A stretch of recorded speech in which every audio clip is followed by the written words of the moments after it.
नमस्कार दोस्तों। आज हम लोग जो है सामान्य विज्ञान का सेकंड जो है रसायन विज्ञान देखेंगे। दोस्तों इससे पहले हम लोग जो है modern history, ancient history, medieval history तथा जो है इंडियन पॉलिटी एवं इंडियन वर्ल्ड ज्योग्राफी इत्यादि कंप्लीट हो चुका है, जो कि यूपीएसएससी पेट घटना चक्र 2025 नाम से एक प्लेलिस्ट बनी है, जो कि वीडियो के नीचे है, उसमें आप देख सकते हैं।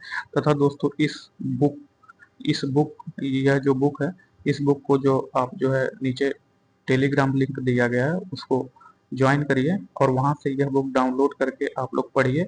फिर उसके बाद मैं जो है धीरे धीरे वीडियो अपलोड करता रहूंगा, जिससे आपका जो है रिवीजन अच्छे से होता रहेगा। तो दोस्तों आइए हम लोग जो है रसायन विज्ञान का आज हम लोग केमिस्ट्री शुरू करेंगे, रसायन विज्ञान। तो प्रारंभिक रसायन विज्ञान, तो इसका जो फर्स्ट टॉपिक है परमाणु संरचना। तो आइए इसका फर्स्ट क्वेश्चन देखते हैं। इसका फर्स्ट क्वेश्चन है, निम्नलिखित में से किसने प्रोटॉन की खोज की? तो प्रोटॉन की खोज जो है यूजीन गोल्डर स्टीन ने की। इसका ऑप्शन डी सही है। प्रोटॉन की खोज ई गोल्ड स्टीन द्वारा की गई थी। अर्नेस्ट रदरफोर्ड द्वारा परमाणु के नाभिक की खोज की गई थी।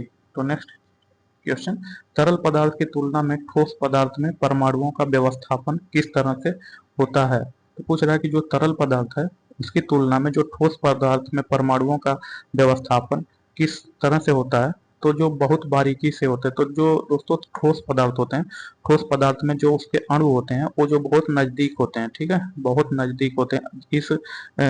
को कहते हैं अंतराणुक अवकाश। तो ये जो बहुत पास पास होते हैं ठोस पदार्थ में, ठोस पदार्थ में ये जो अणु बहुत पास पास होते हैं, ऐसे पास, जबकि द्रव पदार्थ में ये अणु जो है बहुत दूर दूर होते हैं।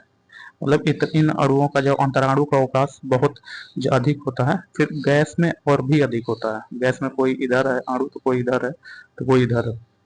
तो इसलिए पूछ रहा है तरल पदार्थ की तुलना में ठोस पदार्थ में परमाणुओं की व्यवस्थापन किस तरह होता है? तो बहुत पास पास होते हैं, मतलब बारीकी से बंधे होते हैं। तो इसका ऑप्शन सी सही है।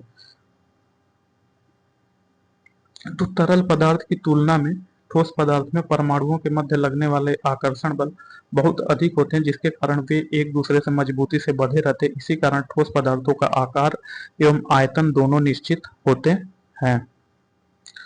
नेक्स्ट क्वेश्चन, इलेक्ट्रॉन की खोज का श्रेय किसे जाता है? तो पूछ रहा है कि जो इलेक्ट्रॉन है, इलेक्ट्रॉन की खोज का श्रेय किसे जाता है? तो इलेक्ट्रॉन की खोज 1897 ईस्वी में जे थॉमसन ने किया था। जेम्स चैडविक ने 1932 में न्यूट्रॉन की खोज किया था तथा रदरफोर्ड ने परमाणु के नाभिक की खोज की थी। तो यहाँ जो आविष्कारक हैं, तो मैडम क्यूरी ने जो है रेडियम की खोज किया था। क्वांटम सिद्धांत का खोज मैक्स प्लैंक ने किया था। हवाई जहाज का निर्माण जो है राइट ब्रदर्स ने किया था। एक्सरे का जो है रोएंटजन ने किया था तथा सापेक्षता का सिद्धांत का जो है अल्बर्ट आइंस्टीन ने किया था। तो नेक्स्ट क्वेश्चन पूछ रहा है दोस्तों, न्यूट्रॉन जो कि एक कण जो परमाणु के नाभिक का अंश है की खोज किसने की थी? तो दोस्तों जैसे एक परमाणु है, तो परमाणु का जो न्यूट्रॉन होता है, प्रोटॉन और न्यूट्रॉन इसके जो है सेंटर में होता है। प्रोटॉन और न्यूट्रॉन इसके सेंटर में होता है, जबकि इलेक्ट्रॉन इसका जो है चक्कर लगाता रहता है। तो इलेक्ट्रॉन इसका चक्कर लगाता रहता है। इलेक्ट्रॉन जो है, इलेक्ट्रॉन पर निगेटिव चार्ज होता है तथा प्रोटॉन पर जो है पॉजिटिव चार्ज होता है, जबकि न्यूट्रॉन जो है न्यूट्रल होता है, इसमें कोई चार्ज नहीं होता है, यह उदासीन होता है। तो वही पूछ रहा है कि जो न्यूट्रॉन एक कण जो परमाणु के नाभिक का अंश है, इसकी खोज किसने की थी? तो इसकी खोज जो है जेम्स चैडविक ने की थी। इसका ऑप्शन सी सही है। तो जेम्स चैडविक ने वर्ष 1932 में आवेश रहित कण न्यूट्रॉन की खोज की। कुछ प्रमुख आविष्कारक तथा उनके आविष्कार निम्न हैं। तो जो आविष्कारक और उनके आविष्कार देख लेते हैं। तो जो कैलकुलेटर है, कैलकुलेटर का आविष्कार जो बी पास्कल ने किया था। रेडियो रेडियो एवं टेलीग्राफ का आविष्कार जो मार्कोनी ने किया था। टेलीफोन टेलीफोन का आविष्कार ग्राहम बेल ने किया था। डायनामाइट डायनामाइट का आविष्कार जो है अल्फ्रेड नोबेल ने किया था। परमाणु सिद्धांत का आविष्कार डाल्टन ने किया था। जेट इंजन का आविष्कार जो है फ्रैंक व्हिटले ने किया था जेट इंजन का। तथा रडार का आविष्कार जो है अल्बर्ट टेलर ने किया था रडार का आविष्कार। तो प्रोटॉन का द्रव्यमान कितना है? तो प्रोटॉन का द्रव्यमान जो है 1.6726 गुणे 10 के घात -24 ग्राम है। तो इसका ऑप्शन ए सही है। तो प्रोटॉन अति सूक्ष्म धनावेशित कण है। प्रोटॉन पर एक एकांक धनावेश होता है। प्रोटॉन का द्रव्यमान जो है हाइड्रोजन परमाणु के द्रव्यमान के लगभग बराबर होता है। प्रोटॉन का द्रव्यमान 1.6726 गुणे 10 के घात -24 ग्राम होता है। तो दोस्तों जो प्रोटॉन का द्रव्यमान होता है वो हाइड्रोजन के द्रव्यमान के बराबर होता है। तो हीरा तथा ग्रेफाइट में समान क्या है? तो पूछ रहा है कि जो हीरा और ग्रेफाइट है उसमें समान क्या है, तो हीरा और ग्रेफाइट में जो है उसका परमाणु भार समान होता है, तो इसका ऑप्शन डी सही है। तो हीरा तथा ग्रेफाइट दोनों ही कार्बन के अपरूप हैं। अन्य शब्दों में कहा जा सकता है कि दोनों कार्बन के परमाणुओं से बने होते हैं। इनका परमाणु भार समान होता है, हालांकि इन दोनों में विद्युत चालकता, क्रिस्टल संरचना एवं घनत्व तो जो है भिन्न भिन्न होते हैं। तो जल में हाइड्रोजन और ऑक्सीजन के भार का अनुपात कितना होता है? पूछ रहा है कि जो जल है, जल में हाइड्रोजन और ऑक्सीजन के भार का अनुपात क्या होता है? तो हम लोग जानते हैं कि जो जल है, जल का जो है गुण सूत्र होता है, जल का अणु सूत्र होता है H2O। तो इसमें जो है 2 हाइड्रोजन तथा 1 ऑक्सीजन के अणु होते हैं। तो 2 हाइड्रोजन हो गए, 2 हाइड्रोजन तथा जो है 1 ऑक्सीजन के अणु होते हैं। तो अगर H2 प्लस O 1 ऑक्सीजन के अणु होते हैं तो हाइड्रोजन का परमाणु भार जो हम जानते हैं 1 होता है, तो 1 गुणे 2, फिर ऑक्सीजन, ऑक्सीजन का परमाणु भार हम जानते हैं 16 होता है। ठीक है, ऑक्सीजन का परमाणु भार 16 होता है। तो यहाँ जो हो जाएगा 2 संबंधे 16, तो 2 संबंधे 16 जो हो गया, तो यहाँ 2 संबंधे 16 हो गए, तो 2 से हम काट देंगे, 2 एकम 2, 2 अट्ठे 16, तो इसका अनुपात जो है 1 संबंधे 8 हो जाएगा। तो इसका ऑप्शन डी सही है। तो वही पूछ रहा है, जल में हाइड्रोजन तथा ऑक्सीजन का अनुपात भार के अनुपात 1 संबंधे 8 है। जल में उपस्थित हाइड्रोजन परमाणुओं की संख्या जो 2 होती है, जबकि ऑक्सीजन की 1 होती है। तो हाइड्रोजन का परमाणु भार 1 तथा ऑक्सीजन का परमाणु भार 16। तो जल में हाइड्रोजन और ऑक्सीजन के जो भार का अनुपात है वह जो है 16 संबंधे 2 संबंधे 16 है, जो बाद में कट करके 1 संबंधे 8 हो गया। तो किस तत्व के परमाणु संख्या 31 है? तो पूछ रहा है कि ऐसा कौन सा तत्व है जिसका परमाणु संख्या 31 है? तो जो गैलियम है, गैलियम का जो परमाणु संख्या है वह जो 31 है, तो इसका ऑप्शन सी सही है। तो आवर्त सारणी में गैलियम की परमाणु संख्या 31 है। गैलियम का प्रतीक Ga है तथा परमाणु भार 69.72 है। यह संक्रमणोपरांत धातु श्रेणी के अंतर्गत आता है। आवर्त सारणी में यह तत्व बाएं में संक्रमण धातु तथा दाएं में उप धातुओं के मध्य स्थित होता है। तो काम्पटन प्रभाव निम्नलिखित में से किसमें होता है? तो पूछ रहा है कि जो क्राम्पटन प्रभाव होता है, यह जो काम्पटन प्रभाव होता है निम्नलिखित में से किसमें होता है? तो जब किसी फोटान को किसी पदार्थ पर आरोपित किया जाता है तो वह फोटान पदार्थ के इलेक्ट्रॉन से टकराता है और टक्कर के बाद फोटान का प्रकीर्णन होता है। इलेक्ट्रॉन द्वारा फोटान के प्रकीर्णन को कॉम्पटन प्रभाव कहते हैं। कॉम्पटन प्रभाव से एक्सरे तरंग दैर्ध्य की वृद्धि होती है। तो दोस्तों, जैसे कोई जो है, जैसे हम लोग जानते हैं जो फोटान होता है या कण होता है, फोटान का जो फार्मूला होता है ई इक्वल टू जो फोटान की एनर्जी होती है वह जो E equal to H mu होता है। तो यह म्यू जो है यह आवृत्ति होती है। ठीक है, तो यह म्यू आवृत्ति होती है। जब तो जैसे किसी पदार्थ पर जब फोटान के कण इसको हम टकराते हैं तो इस टकराने से जो है एक्स किरणों की उत्पत्ति होती है। ठीक है, तो इसलिए जो है वह इसका ऑप्शन सी सही होगा। तो जब किसी फोटान को किसी पदार्थ पर आरोपित किया जाता है तो वह फोटान पदार्थ के इलेक्ट्रॉन से टकराता है और टक्कर के बाद फोटान का प्रकीर्णन होता है। इलेक्ट्रॉन द्वारा फोटान के प्रकीर्णन को कॉम्पटन प्रभाव कहते हैं। तो जैसे ही जो है इलेक्ट्रॉन और फोटान का प्रकीर्णन होता है, ऐसे प्रकीर्णन होता है, तो उसी को जो कॉम्पटन प्रभाव कहते हैं। कॉम्पटन प्रभाव से जो है एक्सरे किरणों की तरंग दैर्ध्य में वृद्धि होती है। तो इलेक्ट्रॉन त्यागने की प्रवृत्ति को क्या कहते हैं? तो पूछ रहा है कि इलेक्ट्रॉन त्यागने की प्रवृत्ति को क्या कहते हैं? तो परमाणु आयनों या अणुओं द्वारा एक या एक से अधिक इलेक्ट्रॉन त्यागने की प्रकृति को जो है ऑक्सीकरण कहते हैं। तो जैसे सोडियम परमाणु है, तो यह जो है जब एक इलेक्ट्रॉन त्याग देता है तो यह जो है डोनर हो जाता है। ठीक है, तो यह जो यानी पॉजिटिव हो जाएगा और यह एक इलेक्ट्रॉन त्याग दिया तो यह जो डोनर हो जाएगा, इसी को बोला जाएगा कि सोडियम का ऑक्सीकरण हो गया। तथा जब इलेक्ट्रॉन एक्सेप्ट करेंगे तो उस प्रक्रिया को जो है अपचयन कहते हैं। तो इसका ऑप्शन ए सही होगा, ऑक्सीकरण। तो परमाणुओं, आयनों एवं अणुओं द्वारा एक या एक से अधिक इलेक्ट्रॉन त्यागने की प्रक्रिया को ऑक्सीकरण कहलाती है। जैसे सोडियम परमाणु है, जब एक इलेक्ट्रॉन सोडियम त्याग देता है तो सोडियम पर धनायन आ जाता है और यह बोला जाता है कि यहाँ जो है सोडियम का ऑक्सीकरण हुआ। तो नेक्स्ट टॉपिक जो है धातु, खनिज एवं अयस्क। तो यहाँ जो है धातु, खनिज एवं अयस्क से हम क्वेश्चन देखेंगे। तो पूछ रहा है कि ग्रेफाइट मुख्य रूप से निम्नलिखित में से किस तत्व से बना हुआ है? तो पूछ रहा है कि ग्रेफाइट निम्नलिखित में से किससे बना हुआ है? तो दोस्तों, जो ग्रेफाइट है यह कार्बन का शुद्ध क्रिस्टलीय अपरूप है। इसके क्रिस्टल में कार्बन परमाणु समखंडभुजकों के परतों में व्यवस्थित होते हैं। इन परतों के मध्य जो है बहुत कमजोर अंडर वाल्स बल उपस्थित होते हैं, इसके कारण ग्रेफाइट नर्म, स्नेहक तथा विद्युत का सुचालक होता है। तो इसका ऑप्शन जो होगा, यह जो है कार्बन के अप्रूव होते हैं, तो इसका ऑप्शन सी सही होगा।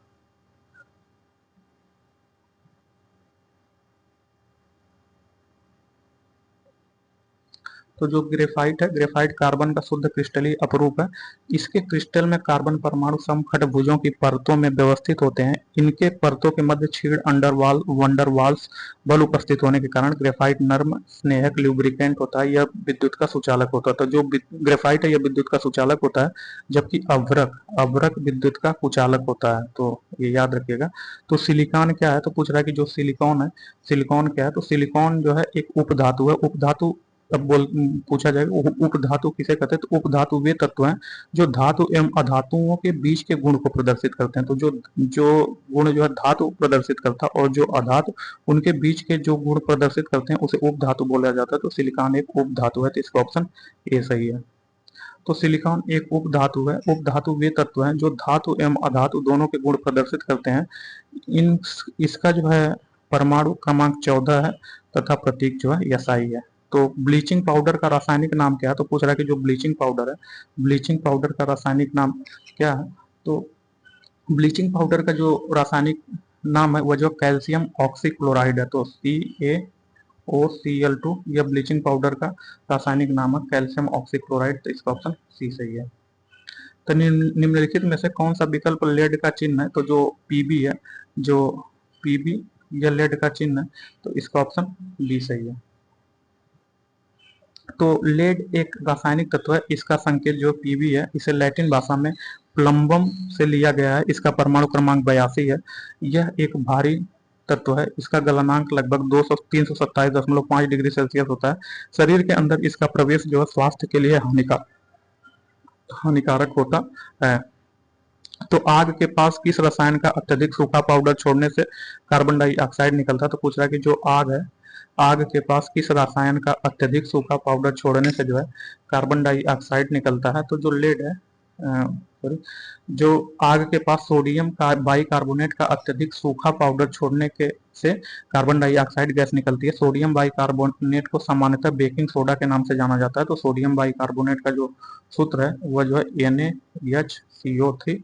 तो सोडियम बाइकार्बोनेट को आग के पास छोड़ने से जो है CO2 गैस निकलता है। इसका ऑप्शन डी सही है। तो आग के पास सोडियम बाइकार्बोनेट को अत्यधिक सूखा पाउडर छोड़ने से कार्बन डाइऑक्साइड गैस निकलती है। सोडियम बाइकार्बोनेट सामान्यतः बेकिंग सोडा के नाम से जाना जाता है। इसका रासायनिक सूत्र जो है NaHCO3 है। नेक्स्ट क्वेश्चन पूछ रहा है कि किस प्रयोग के जरिए धातु की उच्च शुद्धता प्राप्त की जा सकता है। पूछ रहा है कि ऐसा क्या किया जाए कि धातु की जो है उच्च शुद्धता प्राप्त की जा सकती है। तो जो विद्युत अपघटनी न्यूनीकरण है, विद्युत अपघटनी न्यूनीकरण एक इलेक्ट्रोलिसिस प्रक्रिया का प्रकार है। इसमें उच्च अभिक्रियाशील की धातुएं जैसे सोडियम, कैल्शियम, मैग्नीशियम, एल्यूमिनियम इत्यादि इसके अयस्कों से अलग किए जा सकते हैं। तो विद्युत अपघटनी न्यूनीकरण के द्वारा, इसका ऑप्शन डी सही है। तो विद्युत अपघटनी न्यूनीकरण एक इलेक्ट्रोलिसिस प्रक्रिया का प्रकार है। इसमें उच्च अभिक्रियाशील की अधातुएं जैसे सोडियम, कैल्शियम, मैग्नीशियम, एल्युमिनियम इत्यादि को उसके अयस्कों से अलग किया जा सकता है। तो 18 कैरेट सोने को खरे सोने का प्रतिशत क्या होगा, तो 18 कैरेट जो सोना होता है उसे खरे सोने का प्रतिशत 75% होगा। इसका ऑप्शन सी सही है, क्योंकि 24 कैरेट जो सोना है यह जो 100% शुद्ध माना जाता है। तो जो 24 कैरेट सोना है यह 100% शुद्ध माना जाता है। तो जो 18% सोना है यह जो है 75% होगा। तो दोस्तों जो 24 कैरेट सोना है यह 100% शून्य होगा। तो 1 कैरेट सोना कितना शून्य होगा, वह जो 100/24 होगा। ठीक है। तो इसमें अगर हम जो है फिर जो 18% 18 कैरेट सोना है वह कितना होगा, तो 18 कैरेट सोना जो है 100/24 24 × 18। तो यहाँ जो अगर 6 का भाग दें, 6 × 18, 6 × 24, फिर 4 का इसमें भाग दें तो यहाँ 25 होगा। तो 25 × 3 मतलब 75% जो है यह जो शुद्ध होगा। तो इसका ऑप्शन सी सही है। 18 कैरेट सोना 75% शुद्ध होगा। तो 18 कैरेट सोने में तांबा या चांदी जैसे अन्य धातुओं का कितना प्रतिशत मिलाया जा सकता है। तो पूछ रहा है कि जो 18% सोना है इसमें तांबा या चांदी जैसी अन्य धातुओं का कितना प्रतिशत मिलाया जा सकता है। क्योंकि दोस्तों जो 24 कैरेट सोना होता है यह 100% शुद्ध होता है, तो जो 18 कैरेट सोना होता है यह जो 75% शून्य होता शुद्ध होता है। तो अब इसमें जो है 100% ही टोटल मात्रा होती है, तो इसको जो है 25% और मिलाया जा सकता है। तो इसका ऑप्शन बी सही है, 25%। तो 24 कैरेट सोना शुद्ध होता है जिसमें कोई भी अशुद्धि नहीं मिली होती है। 18 कैरेट सोना में 75% सोना होता है तथा 25% अन्य धातुएं होती हैं, जैसे तांबा, चांदी आदि मिले होते हैं। तो निम्नलिखित में से कौन सी धातु सबसे अधिक तन्य है। तो पूछ रहा है कि ऐसी कौन सी धातु है जिसमें सबसे अधिक तन्य है। तो तन्य क्या होता है दोस्तों, मतलब किसको कितना अधिक तक खींचा जा सके। तो इस यह धातु पूछ रहा है कि ऐसी कौन सी धातु है जो सबसे अधिक तन्य है। तो जो सोना है, दिए गए विकल्पों में सोना अत्यधिक तन्य धातु है। तन्यता धातु को तार के रूप में खींचे जाने की क्षमता है। जो सोना है इसको जो है इसका प्रतीक Au है, ठीक है। Au सोना का जो परमाणु क्रमांक है वो 79 है, तो इसका ऑप्शन बी सही है।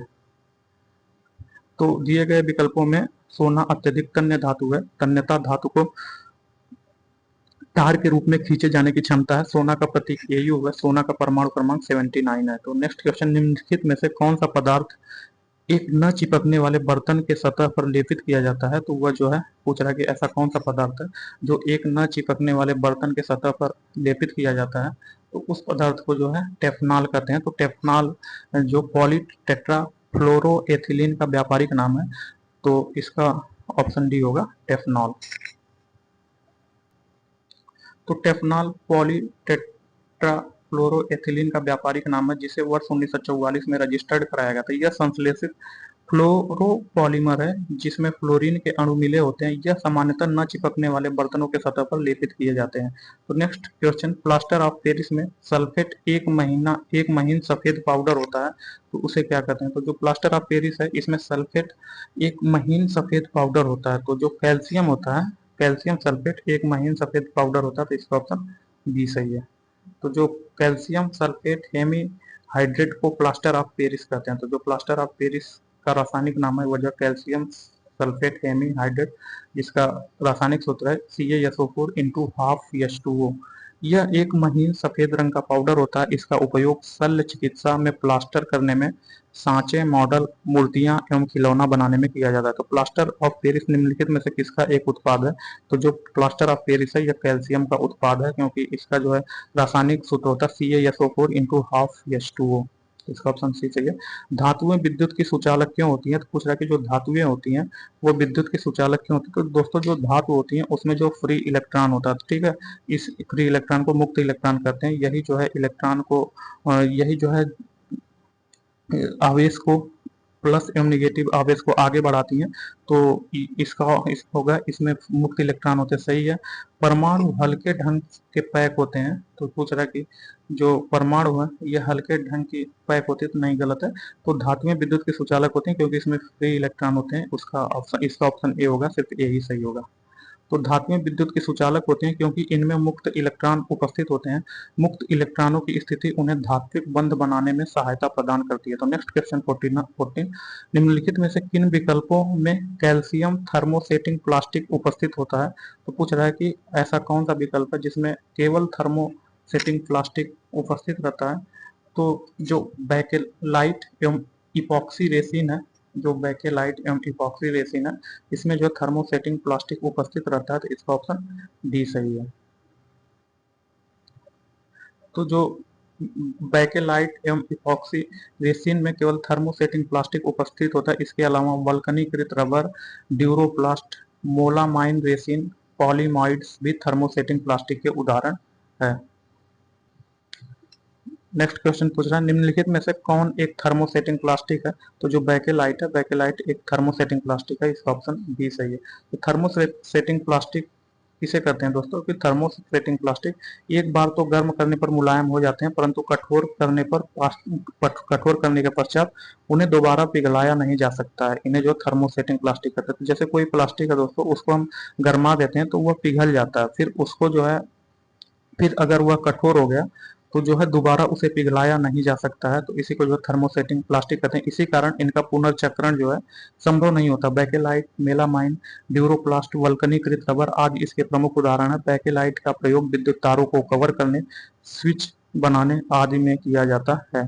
तो वल्कन त्वरित चादी निम्नलिखित में से किसका एक उत्पाद है? तो पूछ रहा है कि जो त्वरित चादी है यह निम्नलिखित में से किसका उत्पाद है? तो यह जो पारा का उत्पाद है त्वरित चादी। तो त्वरित चादी पारा का उत्पाद है। तो जो है पारा मरकरी को क्विक सिल्वर या त्वरित चांदी भी कहते हैं। इसका परमाणु क्रमांक जो 80 होता है, यह प्रकृति में अल्प मात्रा में पाया जाता है। इसका जो पारा का मुख्य अयस्क है यह सिनेबार होता है। यह कमरे के ताप पर द्रव अवस्था में पाई जाने वाली धातु है। तो नेक्स्ट क्वेश्चन जो है कैलामाइन किसका अयस्क है? तो जो कैलामाइन है यह जस्ता का अयस्क है। इसका ऑप्शन सी सही है। तो कैलामाइन जस्ता का एक अयस्क है। टिन को जो है एसएन से डिनोट करते हैं, मैग्नीशियम को एमजी से, तांबा जो है सीयू का अयस्क है। जो तांबा है इसका अयस्क जो है कैसीटेराइट, ब्रोमाइड तथा क्यूपराइट है। तो कुछ महत्वपूर्ण तत्व एवं उनके अयस्क, तो एल्युमिनियम का अयस्क जो है बॉक्साइट, कोरंडम है। कैल्शियम का अयस्क जो है चूने का पत्थर, जिप्सम है। सोना का अयस्क जो है सिल्वेनाइट, पेटजाइट है। सीसा का अयस्क जो है, सीसा को पीबी से डिनोट करते हैं। सीसा का अयस्क जो है गैलेना, फेरोसाइट है। लोहा को एफी से डिनोट करते हैं। लोहा का अयस्क हेमेटाइट, मैग्नेटाइट है। चांदी को एजी से डिनोट करते हैं। इसका अयस्क जो सिल्वर, ग्लांस एवं अर्जेंटाइट है। तो नेक्स्ट क्वेश्चन, एप्सम का औद्योगिक नाम क्या है? तो जो एप्सम है, एप्सम का औद्योगिक नाम क्या है? तो एप्सम का औद्योगिक नाम जो है मैग्नीशियम सल्फेट है। तो जो एप्सम होता है, एप्सम का औद्योगिक नाम है वह जो मैग्नीशियम सल्फेट होता है। तो इसका ऑप्शन ये सही है। मैग्नीशियम सल्फेट का जो रासायनिक सूत्र होता है वह जो है MgSO4 होता है। तो इसका ऑप्शन ये सही है। तो मैग्नीशियम सल्फेट MgSO4 एक अकार्बनिक लवण है जिसे एप्सम के नाम से जाना जाता है। इसका उपयोग विभिन्न प्रकार के चिकित्सा में चिकित्सकों द्वारा आंतरिक एवं बाह्य प्रयोग में किया जाता है। इसे इंग्लिश साल्ट या एप्सम साल्ट के नाम से जाना जाता है। तो नेक्स्ट क्वेश्चन 19 पूछ रहा है कि बिजली के बल्ब का फिलामेंट किसका बना होता है? तो जो बिजली के बल्ब का फिलामेंट होता है वह जो टंगस्टन का बना होता है। इसका ऑप्शन सी सही है। तो विद्युत बल्ब के फिलामेंट के बनाने के लिए सामान्यतः टंगस्टन का उपयोग किया जाता है क्योंकि इसका गलनांक बहुत उच्च होता है। तो जो टंगस्टन है इसका गलनांक बहुत उच्च होता है, लगभग 3422 डिग्री सेल्सियस होता है। टंगस्टन के बने हुए इस फिलामेंट से जब विद्युत धारा प्रवाहित होती है तब यह प्रकाशित होता है। तो इसका गलनांक उच्च होने के कारण इसमें कितना भी टेम्परेचर हो जाता है यह गलता नहीं है। तो इसीलिए जो है इसका जो फिलामेंट है वह टंगस्टन का बना होता है। तो विद्युत बल्ब के फिलामेंट बनाने के लिए सबसे अधिक उपयोग होने वाली सामग्री क्या है? तो वह जो टंगस्टन है, क्योंकि इसका गलनांक बहुत उच्च होता है। इसमें कितना भी टेम्परेचर प्रसारित किया जाए लेकिन यह गलेगा नहीं, इसीलिए जो है इसका जो है टंगस्टन का यूज होता है। इसका ऑप्शन बी सही है। तो निम्नलिखित में कौन सा ठोस है? तो पूछ रहा है कि निम्नलिखित में से ऐसा कौन सा है जो ठोस अवस्था में है? तो जो जो आइडोफॉर्म है, आइडोफॉर्म क्रिस्टली ठोस पदार्थ है। तो जो आइडोफॉर्म है या क्रिस्टली ठोस पदार्थ है इसका प्रयोग जो कीटनाशक के रूप में किया जाता है। तो यही ठोस पदार्थ है। तो इसका ऑप्शन बी सही है। तो आइडोफॉर्म एक पीला क्रिस्टली ठोस पदार्थ है। इसका प्रयोग कीटनाशक के रूप में किया जाता है। क्लोरोफॉर्म का जो रासायनिक सूत्र है वो जो CHCl3 है। क्लोरोफॉर्म रंगहीन सुगंधित तरल पदार्थ है। इसका प्रयोग जो है शल्य क्रिया के लिए रोगी को मूर्छा की स्थिति में पहुंचाने में किया जाता है। तो जो क्लोरोफॉर्म है इससे जो है रोगी को बदहोश किया जाता है। एथिल एल्कोहल एक प्रकार का एल्कोहल है। इसका उपयोग जो है वार्निश, पॉलिश, दवाओं के घोल आदि बनाने में होता है। ईथर का प्रयोग तेल, वसा, गोंद, रेजिन आदि के विलायक के रूप में विस्तृत रूप से किया जाता है। तो नेक्स्ट क्वेश्चन, निम्नलिखित में कौन एक रेडियोधर्मी तत्व नहीं है? तो पूछ रहा है कि जो कौन सा इसमें रेडियोधर्मी तत्व नहीं है? तो जो यूरेनियम, थोरियम एवं रेडियम यह जो है रेडियो एक्टिव तत्व है, जबकि कैडमियम रेडियो एक्टिव तत्व नहीं। तो इसका ऑप्शन बी सही है। तो सामान्यतः वे परमाणु जिनका परमाणु क्रमांक 83 से अधिक होता है, अपवाद टेक्टेनियम परमाणु संख्या जो 43 तथा प्रोथमियम परमाणु क्रमांक 61। मतलब पूछ रहा है कि ऐसे परमाणु जिनका परमाणु क्रमांक 83 से अधिक होता है वे जो है रेडियो एक्टिवता का गुण प्रदर्शित करते हैं। बट इसमें अपवाद है जिसमें टेक्नेटियम का जो परमाणु संख्या 43 है तथा प्रोमीथियम का परमाणु क्रमांक 61 है, होने के बावजूद भी यह जो है रेडियो एक्टिविता प्रदर्शित करते हैं। तो यह इसका जो है अपवाद है।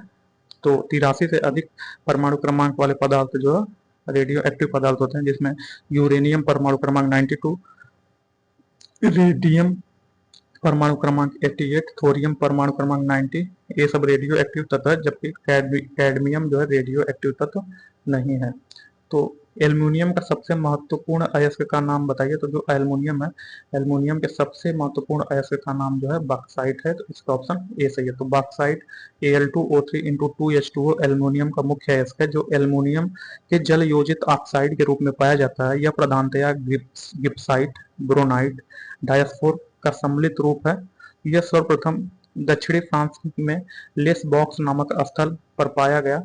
एल्युमिनियम धातु का निष्कर्षण मुख्यतः बॉक्साइट अयस्क से विद्युत अपघटन विधि द्वारा किया जाता है। तो एल्युमिनियम की मोटी ऑक्साइड परत बनाने की एक प्रक्रिया को क्या कहते हैं? तो एल्युमिनियम की मोटी ऑक्साइड परत बनाने की एक प्रक्रिया को जो है एनोडाइजिंग कहते हैं। तो इसका ऑप्शन ए सही है। तो एनोडाइजिंग एल्युमिनियम की मोटी ऑक्साइड परत बनाने की एक प्रक्रिया है। इस प्रक्रिया को एनोडाइजिंग कहा जाता है, क्योंकि उपचारित किया जाने वाला भाग इलेक्ट्रोलाइटिक सेल का एनोड इलेक्ट्रोड बनता है।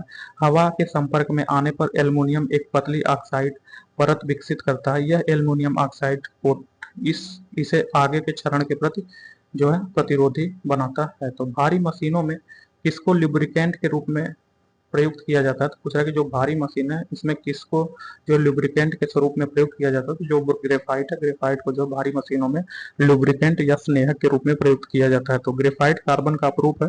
यह स्लेटी काले रंग का चिकना चमकदार कार्बनिक पदार्थ होता है। इसके चूर्ण का प्रयोग भारी मशीनों में स्नेहक लुब्रिकेंट के रूप में किया जाता है। तो नेक्स्ट क्वेश्चन, पेंसिल की लीड बनाने में क्या उपयोग किया जाता है? तो जो पेंसिल की लीड है, पेंसिल की लीड बनाने में जो ग्रेफाइट का प्रयोग किया जाता है। तो इसका ऑप्शन ये सही है।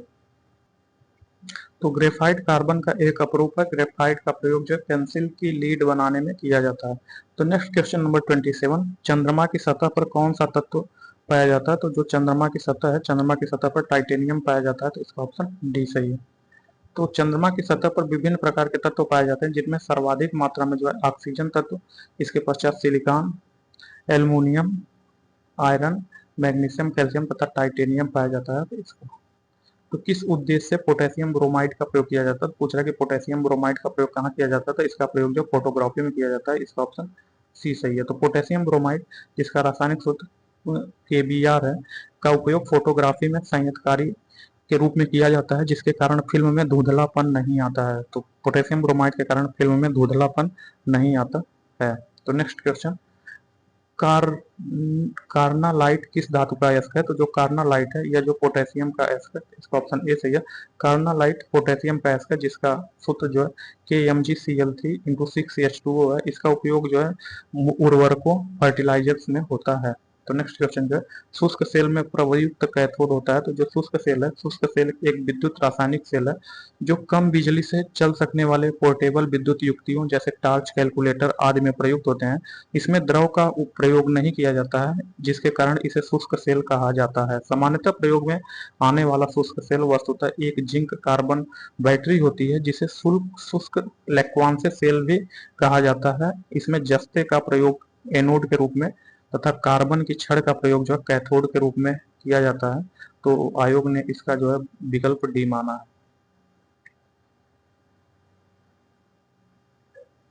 तो नेक्स्ट क्वेश्चन, जंग लगने पर लोहे का भार क्या होता है? तो जो जंग है, जंग लगने पर लौह ऑक्साइड होता है।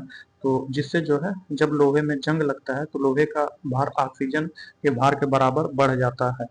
तो इसका ऑप्शन ये होगा, बढ़ जाता। तो जंग जिसे रस्ट कहते हैं, जंग लौह ऑक्साइड होता है। जब लोहे में जंग लगता है तो उस लोहे का भार ऑक्सीजन के भार के बराबर बढ़ जाता है, जो लोहे में मिश्रित हो जाता है। इसलिए जो है लोहे का जो है भार बढ़ जाता है। तो नेक्स्ट क्वेश्चन, जब लोहे की किल के को जंग लग जाए, जब लोहे की किल को जंग लग जाए तो किल का वजन क्या होगा? तो यह बढ़ जाएगा। जब लोहे की कील पर जंग लगता है तो कील का वजन बढ़ जाता है। जंग वास्तव में लौह ऑक्साइड होता है। लोहा एवं ऑक्सीजन क्रिया करके लौह ऑक्साइड बनाते हैं। यह लौह ऑक्साइड जो लाल भूरे रंग का ऑक्साइड होता है, इसे जो है फेरस ऑक्साइड भी कहते हैं। तो नेक्स्ट क्वेश्चन, कौन सा सी धातु ठंडे पानी से प्रतिक्रिया नहीं करती लेकिन गर्म करने पर वाष्प में प्रतिक्रिया करती है? तो पूछ रहा है कि ऐसा कौन सा धातु है जो ठंडे पानी में प्रतिक्रिया नहीं करती है, बट जो है ठंडे पानी में प्रतिक्रिया नहीं करती लेकिन गर्म करने पर वाष्प से प्रतिक्रिया करती है? तो ऐसे धातु का नाम बताइए। तो यह धातु जो है एल्युमिनियम है, तो इसका ऑप्शन भी सही है, एल्युमिनियम।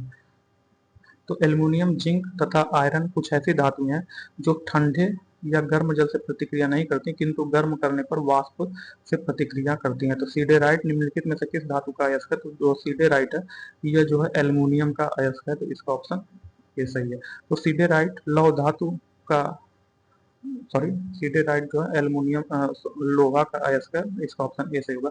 तो सिडेराइट लौह धातु का एक अयस्क है जिसमें लगभग 48% लोहा होता है। सिडेराइट का जो रासायनिक सूत्र है या जो FeCO3 है। तो मैग्नेटाइट, मैग्नेटाइट किसका अयस्क है? तो जो मैग्नेटाइट है, मैग्नेटाइट जो है Fe3O4 का अयस्क है, जिसका रासायनिक सूत्र जो है Fe3O4 है। मैग्नेटाइट लोहा का अयस्क है, तो इसका ऑप्शन बी सही है। तो मैग्नेटाइट Fe3O4 लोहे का अयस्क है। मैग्नेटाइट लोहे का सबसे अच्छा अयस्क है, इसमें लगभग 72% तक लोहा पाया जाता है। लोहे के अन्य अयस्क जो है हेमेटाइट Fe2O3 तथा लिमोनाइट FeOH NH2H2O तथा सिडेराइट FeCO3 है। तो नेक्स्ट क्वेश्चन पूछ रहा है कि निम्नलिखित में कौन सी धातु सबसे अधिक आघात आघातवर्ध है? पूछा है कि निम्नलिखित में ऐसी कौन सी धातु है जो सबसे अधिक आघातवर्ध है? तो धातुओं का वह गुण जिसके द्वारा उन्हें पीट कर पतली चादरों में परिवर्तित किया जा सकता है, उन्हें जो आघातवर्धता कहते हैं। तो सोना चांदी सबसे अधिक आघातवर्ध है, तो इसका ऑप्शन डी सही होगा, सोना और चांदी। तो धातुओं का वह गुण जिसके द्वारा उन्हें पीट कर पतली चादरों में परिवर्तित किया जा सकता है, आघातवर्धता कहलाता है। सोना और चांदी सबसे अधिक आघातवर्ध धातुएं हैं। तो नेक्स्ट क्वेश्चन 37 पूछ रहा है कि निम्नलिखित में कौन सा तत्व तांबे को उसके यौगिकों से विस्थापित कर सकता है? तो जो जस्ता है, जस्ता जो है तांबे को उसके यौगिकों से विस्थापित कर सकता है, तो इसका ऑप्शन बी सही है। तो नेक्स्ट क्वेश्चन, निम्नलिखित में से सबसे अधिक ऋण विद्युतीय तत्व कौन सा है? तो जो सबसे अधिक ऋण विद्युतीय तत्व है वह जो है फ्लोरीन है। तो फ्लोरीन का जो है सबसे अधिक ऋण विद्युतीय तत्व है, तो इसका ऑप्शन सी सही है। तो नेक्स्ट टॉपिक मिश्र धातुएं। तो यहाँ जो मिश्र धातुएं से जो क्वेश्चन पूछा गया है उससे संबंधित क्वेश्चन हम देखेंगे। मिश्र धातुएं, मिश्र धातु पारद मिश्र या अमलगम कहलाने के लिए किस मिश्र धातु में निम्नलिखित में से किसका होना आवश्यक है? तो जो पारा का आवश्यक होना आवश्यक है, इसका ऑप्शन डी सही। जब पारा किसी धातु से मिलकर मिश्र धातु बनाता है तो उसे अमलगम कहते हैं। तो जब पारा किसी धातु से मिलकर कोई मिश्र धातु बनाता है तो उसे अमलगम कहते हैं। तो चांदी के पारद मिश्रण को जो है दांत के छिद्रों में भरा जाता है। तो जो चांदी का पारद मिश्रण है उसको जो है दांत के छिद्रों में भरा जाता है। नेक्स्ट क्वेश्चन पूछ रहा है कि बर्तन बनाने के लिए कौन सी निम्नलिखित मिश्र धातु का इस्तेमाल नहीं किया जाता है? तो पूछ रहा है कि जो बर्तन बनाया जाता है उसमें किसका जो है उपयोग नहीं किया जा सकता? तो जो सोल्डर है, सोल्डर का उपयोग नहीं किया जा सकता, जबकि पीतल, ड्यूरेलुमीन तथा जर्मन सिल्वर का प्रयोग किया जाता है। तो इसका ऑप्शन भी इसी का प्रयोग नहीं किया जा सकता। जो पीतल, कॉपर, तांबा एवं जिंक जस्ता की मिश्र धातु है। जर्मन सिल्वर, कॉपर, जिंक एवं निकेल की मिश्र धातु है। ड्यूरेलुमीन कॉपर, मैग्नीज, मैग्नीशियम, एल्युमिनियम की मिश्र धातु है। इसका उपयोग जो वायुयान एवं बर्तन बनाने में किया जाता है, जबकि सोल्डर, टिन और लेड भी मिश्र धातु, लेड की मिश्र धातु है। तो जो सोल्डर, टिन एवं या जो लेड की मिश्र धातु है जिसका उपयोग जो टाँके लगाने के लिए इलेक्ट्रॉनिक उद्योग में किया जाता है। तो नेक्स्ट क्वेश्चन, पीतल का मिश्रण क्या है? तो जो पीतल का एक जो है ठीक है दोस्तों, पिताजी। तो पिताजी मतलब पीतल जो है तांबा एवं जिंक का मिश्र धातु है। तो इसमें जो है तांबा एवं जिंक होगा, या तांबा जस्ता या तांबा होगा, तो इसका ऑप्शन बी सही है। तो स्टेनलेस स्टील किन अवयवों का मिश्र धातु है? तो जो स्टेनलेस स्टील है यह जो है लोहा, निकेल एवं क्रोमियम का मिश्र धातु है, तो इसका ऑप्शन डी सही है, लोहा, निकेल एवं क्रोमियम। तो स्टेनलेस स्टील धब्बा रहित इस्पात होता है। यह एक मिश्र धातु है जिसके संगठक इस तत्व इस प्रकार है। आयरन, जिसमें क्रोमियम, मैग्नीज तथा कार्बन है। इसमें सिलिकॉन नहीं पाया जाता है, जबकि अल्प मात्रा में निकेल मिलाया जाता है। तो अधातुएं, नेक्स्ट क्वेश्चन, नेक्स्ट टॉपिक जो अधातु है, यहाँ जो अधातुओं से संबंधित हम लोग क्वेश्चन देखेंगे। तो जो प्रोटियम, ड्यूटीरियम, ट्राइटियम को निम्नलिखित में से किसकी श्रेणी में रखा गया है? तो जो प्रोटियम, ड्यूटीरियम, ट्राइटियम को निम्न में से किसकी श्रेणी में रखा गया? तो यह जो एक दूसरे के आइसोटोप है, तो इसका ऑप्शन ये सही है। तो प्रोटियम, ड्यूटीरियम एवं ट्राइटियम के समस्थानिक की श्रेणी में रखा गया है। आइसोटोप ऐसे तत्व हैं जिनके तत्व के परमाणु हैं जिनकी परमाणु संख्या समान है लेकिन परमाणु क्रमांक भिन्न होती है। तो जो आइसोटोप है इनमें जो है परमाणु संख्या समान होती है, बट जो परमाणु भार होता है वह जो समान होता है तथा परमाणु क्रमांक भिन्न होते हैं। इनके उपयुक्त तीनों परमाणु जो है हाइड्रोजन के समस्थानिक हैं। तो इनके जो परमाणु क्रमांक समान होते हैं जबकि उनके परमाणु भार होते हैं वो जो न्यूट्रॉनों की संख्या भिन्न होने के कारण भिन्न होते हैं। नेक्स्ट क्वेश्चन 2, निम्नलिखित में कौन सा यौगिक संगमरमर का एक प्रमुख घटक है। तो पूछ रहा है कि कौन सा यौगिक संगमरमर का एक प्रमुख घटक है। तो जो कैल्शियम कार्बोनेट है यह संगमरमर का एक प्रमुख घटक है, इसका ऑप्शन सी सही है। तो संगमरमर एक रूपांतरित चट्टान है, इसका प्रमुख घटक जो कैल्शियम कार्बोनेट है। तो नेक्स्ट क्वेश्चन, वह अधातु जो दिखने में चमकदार होती है वह क्या होती है। तो वह अधातु जो दिखने में चमकदार होती है तो वह अधातु है और दिखने में चमकदार भी होती है, तो वह जो आयोडीन होता है, इसका ऑप्शन सी सही है। तो आयोडीन एक चमकदार अधातु है। आयोडीन का परमाणु संख्या जो 53 है और इसे जो है आई से प्रतीक करते हैं। तो निम्नलिखित में कौन सी गैस ग्रीन हाउस गैस नहीं है। तो जो नाइट्रोजन है, नाइट्रोजन ग्रीन हाउस गैस नहीं है, इसका ऑप्शन बी सही है। जबकि मीथेन, जलवाष्प एवं कार्बन डाइऑक्साइड ये जो है ग्रीन हाउस गैस है। तो ग्रीन हाउस गैसें वायुमंडल में उपस्थित वे गैसें हैं जो तापीय अवरक्त विकिरण की रेंज के अंतर्गत विकिरणों का अवशोषण एवं उत्सर्जन करती हैं। जलवाष्प carbon dioxide, chlorofluorocarbon CFC, methane CH4, nitrogen के ऑक्साइड और ओजोन आदि पृथ्वी के वायुमंडल में पाई जाने वाली प्रमुख ग्रीन हाउस गैसें हैं। जबकि नाइट्रोजन ग्रीन हाउस गैस नहीं है। कार्बन मोनोऑक्साइड अप्रत्यक्ष रूप से ग्रीन हाउस प्रभाव को बढ़ाती है। तो निम्न गैसों में कौन सी ग्रीन हाउस गैस नहीं है। तो जो ऑक्सीजन है यह ग्रीन हाउस गैस नहीं है, जबकि कार्बन डाइऑक्साइड, नाइट्रोजन ऑक्साइड तथा मीथेन ये जो ग्रीन हाउस गैस हैं। तो इसका ऑप्शन बी सही है। तो निम्नलिखित में कौन सी ग्रीन हाउस गैस हैं। तो पूछ रहा है कि निम्नलिखित में कौन सी ग्रीन हाउस गैस हैं। तो मीथेन, कार्बन डाइऑक्साइड तथा ओजोन ये सभी ग्रीन हाउस गैस हैं। तो इसका ऑप्शन डी सही है।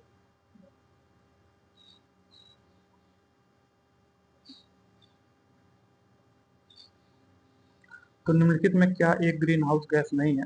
तो जो कार्बन मोनोऑक्साइड है यह ग्रीन हाउस गैस नहीं है, जबकि जलवाष्प, ओजोन तथा नाइट्रस ऑक्साइड जो है यह ग्रीन हाउस गैस है। जबकि कार्बन मोनोऑक्साइड जो अप्रत्यक्ष रूप से जो है ग्रीन हाउस गैस को बढ़ाती है।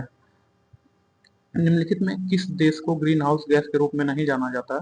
तो जो आर्गन है, निम्नलिखित में आर्गन को जो ग्रीन हाउस गैस के रूप में नहीं जाना जाता है। जबकि carbon dioxide, nitrous oxide, methane को जो है कार्बन जो है ग्रीन हाउस गैस के रूप में जाना जाता है। यहाँ देश नहीं होगा, यहाँ गैस होगा। वायुमंडल में ग्रीन हाउस गैसें पृथ्वी के अधिकांश उत्सर्जित को अवशोषित करती हैं जो निचले वायुमंडल को गर्म करती हैं। तो वह जो अवरक्त विकिरण होती है। तो वायुमंडल में जो अवरक्त विकिरण है, यह वायुमंडल में ग्रीन हाउस गैसें पृथ्वी की अधिकांश उत्सर्जित अवरक्त विकिरण को अवशोषित करती हैं जो निचले वायुमंडल को गर्म करती है। तो इसका ऑप्शन बी सही है।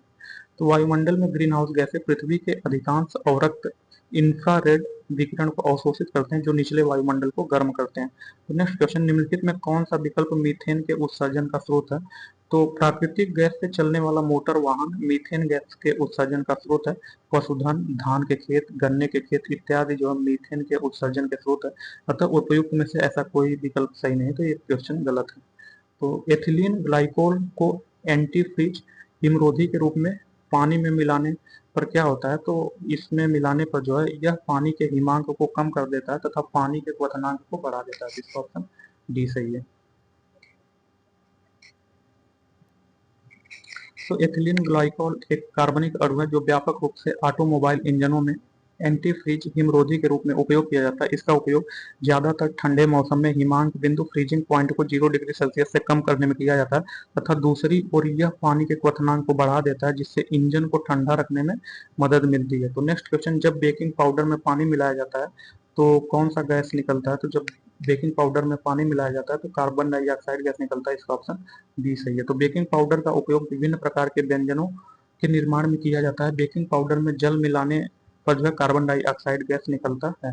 तो निम्नलिखित में कौन सा हैबर प्रोसेस का उपयोग करके उत्पादित किया जाता है।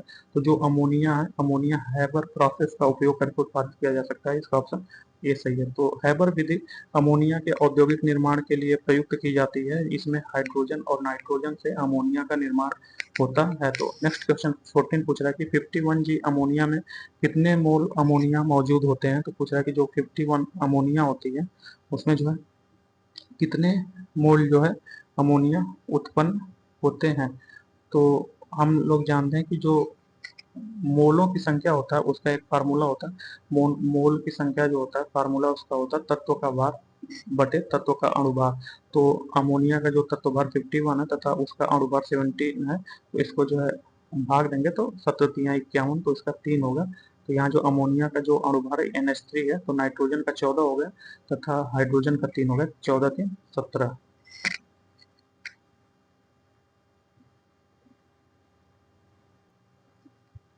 नेक्स्ट क्वेश्चन पूछ रहा है गैसों के संबंध में निम्न में से कौन सा कथन सत्य है। तो जो गैसों का न तो निश्चित आयतन होता है और न ही इनका निश्चित आकार होता है, तो यही कथन सत्य है, बाकी असत्य है। तो इसका ऑप्शन बी सही होगा। तो गैसों का न तो आयतन होता है न ही निश्चित आकार होता है। ये जिस पात्र बर्तन में रखे जाते हैं उसी के आयतन एवं आकार के अनुरूप इसके अणु पूरे बर्तन में विस्तारित हो जाते हैं। तो नेक्स्ट क्वेश्चन मोटर वाहन में बैटरी में कौन सा अम्ल उपयोग किया जाता है। तो जो मोटर वाहन बैटरी होती है इसमें कौन सा अम्ल उपयोग किया जाता है। तो इसमें जो H2SO4 का उपयोग किया जाता है। इसका ऑप्शन डी सही है। तो संचायक बैटरियां जिसे सामान्यतः वाहनों एवं इन्वर्टरों में प्रयोग लाया जाता है ये एनोड लेड की बनी होती हैं। इसमें कैथोड लेड ऑक्साइड PbO2 से भरे हुए लेड का ग्रिड होता है। 38% सल्फ्यूरिक अम्ल H2SO4 का विलयन वैद्युत अपघट्य का कार्य करता है। कैथोड व एनोड अभिक्रियाओं को मिलाकर समग्र सेल अभिक्रिया इस प्रकार होता है। निम्नलिखित में कौन सा एसिड कार बैटरी में प्रयोग किया जाता है। तो जो सल्फ्यूरिक एसिड है यह जो बैटरी में प्रयोग किया जाता है। इसका ऑप्शन डी सही है। तो दिए गए विकल्पों में सल्फ्यूरिक एसिड H2SO4 का प्रयोग जो है कार बैटरी में होता है। सल्फ्यूरिक अम्ल जो है निम्न वाष्पशीलता प्रबल अम्लीय गुण तथा जल के अति प्रबल बंधुता वाला अम्ल है। इसका उपयोग पेट्रोलियम के शोधन अपमार्जक उद्योगों संचायक बैटरी नाइट्रोजन सेलुलोज उत्पादों के उत्पादन आदि में किया जाता है। तो विट्रियाल का तेल किसे कहते हैं। तो पूछ रहा है कि जो विट्रियोल है इसका तेल किसे कहा जाता है। तो जो सल्फ्यूरिक एसिड है सल्फ्यूरिक एसिड को जो विट्रियोल का तेल कहते हैं। तो सल्फ्यूरिक एसिड H2SO4 एक तीव्र अकार्बनिक अम्ल है। इसे विट्रियाल का तेल के नाम से भी जाना जाता है। यह रंगहीन गंधहीन तेल जैसा भारी तरल पदार्थ होता है जो जल में हर परिमाण में विलेय है। इसका उपयोग प्रयोगशाला में प्रतिकारक के रूप में तथा अनेक रासायनिक उद्योगों में विभिन्न रासायनिक पदार्थों के संश्लेषण में होता है। तो नेक्स्ट क्वेश्चन निम्नलिखित में कौन सा तरल पदार्थ सर्वाधिक ज्वलनशील है। तो जो पेट्रोल है पेट्रोल सर्वाधिक ज्वलनशील है। तो इसका ऑप्शन सी सही है। तो एक फ्रिज में शीतलक है। तो पूछ रहा है कि एक फ्रिज में शीतलक क्या है। तो एक फ्रिज में शीतलक जो फ्रियान है। इसका ऑप्शन डी सही है। तो फ्रियान फ्रिज में शीतलक का कार्य करता है। नाइट्रोजन वायुमंडल में लगभग 78% है। नाइट्रोजन गैस रंगहीन गंधहीन तथा स्वादहीन गैस है। ऑक्सीजन या प्राणवायु वायुमंडल में लगभग जो है 21% है। जबकि यह गैस जो गंधहीन तथा जो रंगहीन तथा गंधहीन होता है। क्लोरीन हरे पीले रंग के तीव्र गंधयुक्त गैस है। क्लोरीन की खोज जो है कार्ल विलेम सीले ने 1774 में किया था। क्लोरीन अति सक्रिय रासायनिक तत्व है। तो नेक्स्ट क्वेश्चन 21 कमरे के तापक्रम पर कौन सी अधातु तरल अवस्था में ही पाई जाती है। तो कमरे के तापक्रम में जो है ब्रोमीन तरल अवस्था में पाई जाती है। इसका ऑप्शन सी है। तो ब्रोमीन एक अधातु तत्व है जो कि आवर्त सारणी के सप्तम समूह का तत्व है। यह सामान्य ताप पर द्रव अवस्था में रहता है। यह अत्यंत सक्रिय तत्व है। इस कारण से यह जो मुक्त अवस्था में प्राप्त नहीं होता है। तो सभी अम्लों में समान तत्व क्या है। तो सभी अम्लों में जो समान तत्व है वो जो हाइड्रोजन है। तो सभी जितने भी अम्ल हैं उसमें जो है हाइड्रोजन पाए जाते हैं। तो इसका ऑप्शन सी सही है। सभी अम्लों में समान तत्व हाइड्रोजन है। यह ब्रह्मांड में सर्वाधिक मात्रा में पाए जाने वाला तत्व है। तो खाना पकाने के गैस में 90% से अधिक रहता है। तो 90% से अधिक ब्यूटेन रहता है। तो तरलीकृत पेट्रोलियम गैस LPG जो हाइड्रोकार्बन का एक ज्वलनशील मिश्रण है इसे जिसे ईंधन के रूप में खाना पकाने के लिए प्रयोग किया जाता है। LPG मुख्यतः ब्यूटेन प्रोपेन का मिश्रण है, इसमें लगभग 60% ब्यूटेन तथा 40% प्रोपेन होता है। प्रश्न में खाना पकाने की गैस में 90% से अधिक हिस्सा पूछा गया है, जो कि त्रुटिपूर्ण है। तो लॉफिंग गैस क्या है? तो लॉफिंग गैस जो है नाइट्रस ऑक्साइड को कहते हैं। तो जो नाइट्रस ऑक्साइड है यह लॉफिंग गैस के रूप में उपयोग किया जाता है। तो लॉफिंग गैस नाइट्रस ऑक्साइड, जिसका रासायनिक सूत्र N2O, नाइट्रोजन का एक यौगिक, इसे थोड़ी सी मात्रा में सूंघने पर एक अजीब संवेदना उत्पन्न होता है और मनुष्य हंसने लगता है। इसके पहले इसका उपयोग जो है दंत चिकित्सा में हल्के निश्चेतक के रूप में भी किया जाता है। तो हास्य गैस क्या है? तो हास्य गैस जो है नाइट्रस ऑक्साइड है। तो इसका ऑप्शन डी सही है, नाइट्रस ऑक्साइड। तो लॉफिंग गैस क्या है? तो लॉफिंग गैस जो है नाइट्रस ऑक्साइड है। तो इसका ऑप्शन सी सही है। तो लॉफिंग गैस निम्नलिखित में से किसका यौगिक है? तो लॉफिंग गैस जो है नाइट्रोजन का यौगिक है। तो इसका ऑप्शन सी सही है। इथेनॉल का कैलोरीफिक वैल्यू क्या है? तो यह जो 30 है। तो इथेनॉल का कैलोरीफिक वैल्यू जो है लगभग 30 होता है। इसका ऑप्शन सी सही।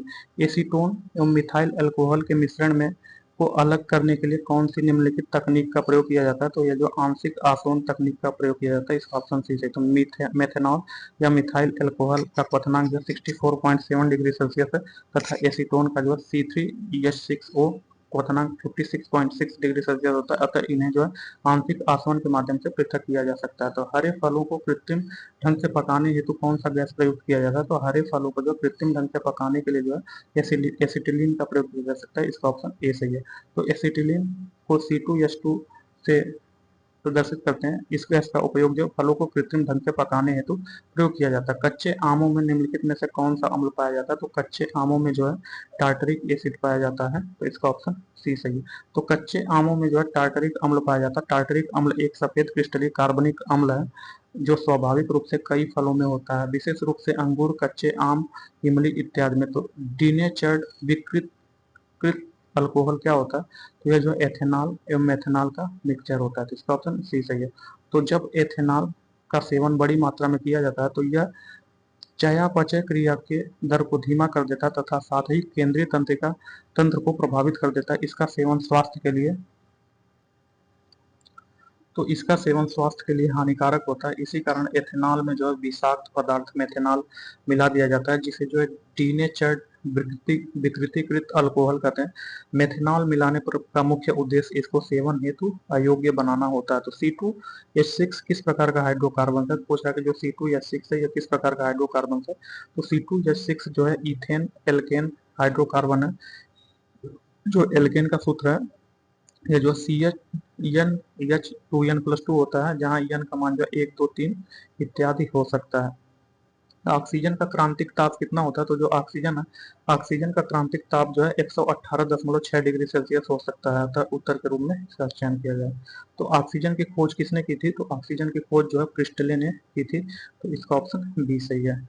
तो ऑक्सीजन की खोज जोसेफ प्रिस्टले ने 1774 में की थी। हालांकि इसकी खोज 1771 से 72 ईस्वी में स्वीडिश रसायनज्ञ कार्ल विलेम सीले द्वारा की जा चुकी है, किंतु इन्होंने अपने निष्कर्षों को प्रिस्टले के बाद प्रकाशित किया। अतः इसी कारण जोसेफ प्रिस्टले को इस खोज का श्रेय दिया जाता है। तो दहन के लिए निम्नलिखित में कौन सी गैस आवश्यक होती है? तो जो दहन है, दहन के लिए ऑक्सीजन गैस आवश्यक होती है। इसका ऑप्शन सी सही है। नेक्स्ट क्वेश्चन पूछ रहा है कब अग्नि ज्वलनशील नहीं होती है? तो जब हवा में ऑक्सीजन 15% से कम होता है तो अग्नि ज्वलनशील नहीं होता है। इसका ऑप्शन बी सही है। तो वायु में 21% ऑक्सीजन होती है, लेकिन अग्नि ज्वलनशील होने के लिए 15 से 16% ऑक्सीजन ही पर्याप्त है। अतः स्पष्ट है कि हवा में 15% से कम ऑक्सीजन होने पर अग्नि ज्वलनशील नहीं होती। तो कौन सा ध्रुवीय यौगिक नहीं है? तो जो CCl4 है यह ध्रुवीय यौगिक नहीं है, बल्कि जबकि HCl, HF, H2O यह जो है ध्रुवीय यौगिक है। तो CCl ध्रुवीय यौगिक नहीं है। तो इसका यह जो है CCl का अर्थ होता है। तो किसी आबंध का 100% रासायनिक अथवा सहसंयोजी होना एक आदर्श स्थिति है, परंतु वास्तव में कोई भी आबंध यौगिक पूर्ण रूप से सहसंयोजी अथवा आयनिक नहीं होता। जब यह सहसंयोजी आबंध दो परमाणुओं के मध्य, जैसे hydrogen, oxygen, chlorine, nitrogen F2 बनता है, तब संयोजी इलेक्ट्रॉन युग्म दोनों परमाणुओं द्वारा समान रूप से आकर्षित होता है। इसके परिणाम स्वरूप इलेक्ट्रॉन युग्म दो समान नाभिकों के ठीक मध्य में उपस्थित होता है। इस प्रकार प्राप्त आबंध अध्रुवी सहसंयोजी आबंध कहलाता है। इसके विपरीत HF जैसे विषम परमाणु अणु में दो परमाणुओं के मध्य संयोजित इलेक्ट्रॉन युग्म फ्लोरीन की ओर विस्थापित हो जाता है, क्योंकि फ्लोरीन की विद्युत ऋणात्मकता हाइड्रोजन की अपेक्षा अधिक होती है। इस प्रकार निर्मित HF एक ध्रुवीय सहसंयोजक आबंध है। रसायन में द्विध्रुव आघूर्ण की उपस्थिति अणु के लुईस संरचना के ऊपर जो क्रॉस है तीर द्वारा दर्शाया जाता है। तो तीर का क्रॉस अणु जो है धनात्मक सिरे और शीर्ष जो है ऋणात्मक सिरे पर होता है। तो जैसे HCl है। नेक्स्ट क्वेश्चन पूछ रहा हूँ, निम्नलिखित में सबसे हल्की गैस कौन सी है? तो जो हीलियम है, हीलियम सबसे हल्की गैस है, इसका ऑप्शन बी सही है। तो उपयुक्त विकल्पों में हीलियम सबसे हल्की गैस है। तो जब बेरियम क्लोराइड को पतले सल्फ्यूरिक एसिड में मिलाया जाता है तब आपको क्या दिखता है? पूछ रहा है कि जब बेरियम क्लोराइड को पतले सल्फ्यूरिक एसिड में मिलाया जाता है तो आपको क्या दिखता है? तो यह जो सफेद अवक्षेप बनता है, तो इसका ऑप्शन डी सही है। तो जब बेरियम क्लोराइड को की क्रिया सल्फ्यूरिक अम्ल से की जाती है तो बेरियम सल्फेट का सफेद अवक्षेप बनता है, तो जैसे BaCl2 H2SO4, जिसके बाद जो BaSO4 इंटू 2HCl का हाइड्रोक्लोरिक अम्ल का निर्माण होता है। तो किस गैस की गंध सड़े हुए अंडे जैसी प्रतीत होती है? तो जो हाइड्रोजन सल्फाइड है, इसकी जो गंध होती है यह सड़े हुए अंडे जैसी प्रतीत होती है, इसकी ऑप्शन डी सही है। तो हाइड्रोजन सल्फाइड एक रासायनिक यौगिक है जिसका रासायनिक सूत्र H2S है। यह रंगहीन गैस है जिसकी गंध जो सड़े हुए अंडे जैसी होती है। तो नेक्स्ट क्वेश्चन, कौन सी गैस चूना पानी को दूधिया बनाती है? तो पूछ रहा है कि कौन सा गैस चूना पानी को दूधिया बनाती है? तो जो कार्बन डाइऑक्साइड या चूने के पानी को दूधिया बनाती है, इसका ऑप्शन सी सही है। तो कार्बन डाइऑक्साइड गैस चूने के पानी अथवा बुझे हुए चूने कैल्शियम हाइड्रोक्साइड को दूधिया बनाती है। कैल्शियम हाइड्रोक्साइड वायु में उपस्थित कार्बन डाइऑक्साइड के साथ साथ धीरे अभिक्रिया करके दीवारों पर कैल्शियम कार्बोनेट की पतली परत बना लेते हैं। तो CaO तथा हाइड्रोजन ऑक्साइड जैसे कैल्शियम हाइड्रोक्साइड जिसे बोझा चूना बनता है, तथा जो है फिर यह कैल्शियम हाइड्रोक्साइड कार्बन डाइऑक्साइड से क्रिया करके कैल्शियम कार्बोनेट तथा जल के अणु आप बनते हैं।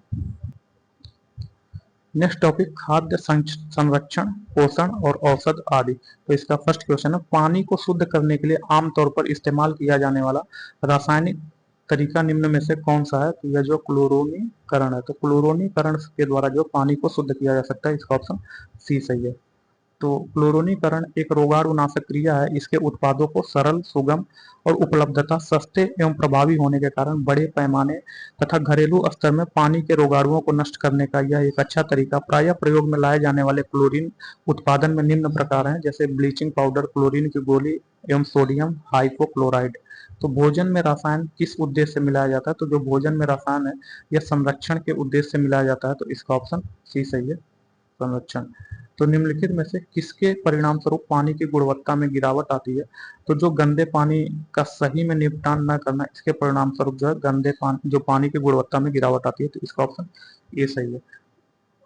तो गंदे पानी का सही निपटान न होने के कारण जल निकाय जैसे नदी, तालाब आदि का पानी दूषित होता रहता है और इस जल प्रदूषण के कारण भूजल की गुणवत्ता भी प्रभावित हो रही है। प्रदूषित पानी में उपस्थित विभिन्न प्रकार के रोग उत्पादकों कारकों द्वारा मानव में बीमारियां उत्पन्न हो रही हैं तथा प्रदूषित भूजल के सेवन से भी मानव के स्वास्थ्य पर प्रतिकूल प्रभाव पड़ रहा है। तो नेक्स्ट क्वेश्चन, जल प्रक्रमण संयंत्रों में घुले हुए ठोस पदार्थों को हटाने के लिए क्या उपयोग किए जाते हैं? तो जल प्रक्रमण संयंत्रों में घुले हुए ठोस पदार्थों को हटाने के लिए क्या उपयोग किए जाते हैं? तो पेयजल में पूर्णतः घुले हुए ठोस पदार्थों, टोटल डिजॉल्व्ड सॉलिड्स को अत्यधिक मात्रा स्वास्थ्य के लिए हानिकारक होती है। अतः जल प्रक्रमण संयंत्रों में इसके अतिरिक्त मात्रा को हटाकर सामान्य स्तर पर लाया जाता है। इसके लिए प्रायः रिवर्स ऑस्मोसिस, आसवन एवं आयन एक्सचेंज विधि का प्रयोग किया जाता है। तो खाने का सोडा होता है, तो जो खाने का सोडा होता है, यह जो सोडियम बाइकार्बोनेट होता है, तो इसका ऑप्शन बी सही है। तो खाने का सोडा, जिसे बेकिंग सोडा का रासायनिक सूत्र है, तो रासायनिक नाम जो सोडियम बाइकार्बोनेट है, इसका रासायनिक सूत्र NaHCO3 है। तो निम्नलिखित में कौन बेकिंग सोडा है? तो जो NaHCO3 है, सोडियम बाइकार्बोनेट, यह जो बेकिंग सोडा है।